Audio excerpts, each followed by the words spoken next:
Hello. Um, so today I want to talk about the book we have been listening to for the past couple of weeks now. It's called The Body, written by Stephen King, who is this famous writer. Probably everyone knows him who's in the reading industry. The book got published in 1982, uh, so it's kind of like an old book, but not very old. Um, the book is basically about four guys going on a adventure to see a dead body, and it's basically just showing them from the start to the end where they become like lawyers and writers and all of that stuff.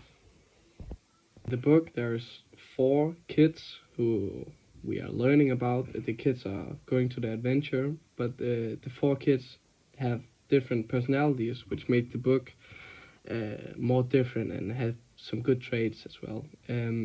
First off, there's Gordy. Gordy is also the guy we see, the perspective from him. And also, he's this guy who's overlooked by his older brother, who was a good American football player. So everywhere he went, it was like, "Oh, are you that brother? Oh, you must be good at football too." He was not good. He didn't go to any sports, so it was like kind of disappointing to his family. Then there's Teddy. Teddy is the guy who has this terrible family, where basically everyone from his family is like criminal or has a bad bad recognition of everyone else in the city. Um, Chris really don't want this life, but there's like nothing he can do. He doesn't get any second eye, or he doesn't get a second chance. So it's really hard for him to do good in life. But he's actually a very supportive friend, telling all his friends that they can do something. If you don't do it, I'm gonna go mad at you. I don't want you to be in my type of life. I want you to move out the city. And Chris all actually have a line saying, "I wish I could go to some place where nobody knows who I was, just to get a better life, because in the city he's known for being in the criminal family and no one really accepts him." Then we have Teddy. Teddy is the wild guy, but he actually have a dad who's really abusive to him, both physically and emotionally. Still, weirdly enough, he idolizes his dad like crazy, like no one else. Um, like we said, the Teddy is like one of the brave one. He always wants to show what he can do, like going in front of a train and then wanting to go off at like the last minute just to show how brave he is to his friends. Then we have the insecure one, Vern. Vern is like this insecure kid who's like always the subject of jokes. He always got fun of, and he's basically just a good kid who's kind of scared and don't really want to do all of that bad stuff the other guys are saying they want to do. So he's like just an insecure little kid.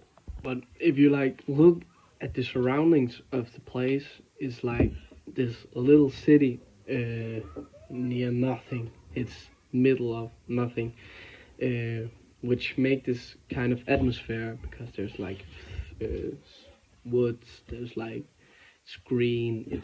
It's making this atmosphere of freedom, um, which also shows kind of the journey towards being a kid with this green, there's woods, and there's all this fun you can do to going. It gets more and more dark, and then it gets brighter when they get older. Villa is also a structured journey, where it's like you see all of those things who make the group stronger. Where there's this episode with Teddy going in front of a train and wanting to stay there till the last minute possible. He just wants to stay there and show his worth and being brave. And then there's Chris pushing him off, which make their friendship kind of stronger, which also can lean to like all of those traumatizing things happening in the youth.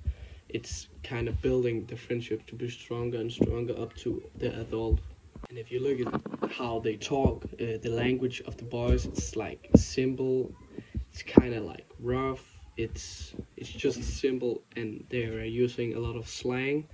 Um, and it's different to person. Teddy speaks more violent than Burndo, and but they keep it very simple the way they speak. All of this kind of makes sense if you're looking at the way the story was told. The story is the perspective of Gordy from when he was a kid, showing us like two examples of the book where there's the young Gordy and then the adult Gordy telling back on his things and all of that that happened in his past. I think if you look through the whole book, you can see it's a message which is kind of easy. It's like going from going from being young, being a kid, to going adult. And the way through all of that is like when you have, example, a group of friends who push each other to become more and more strong and have those experience as a young kid. It kind of builds a character to you being an older guy.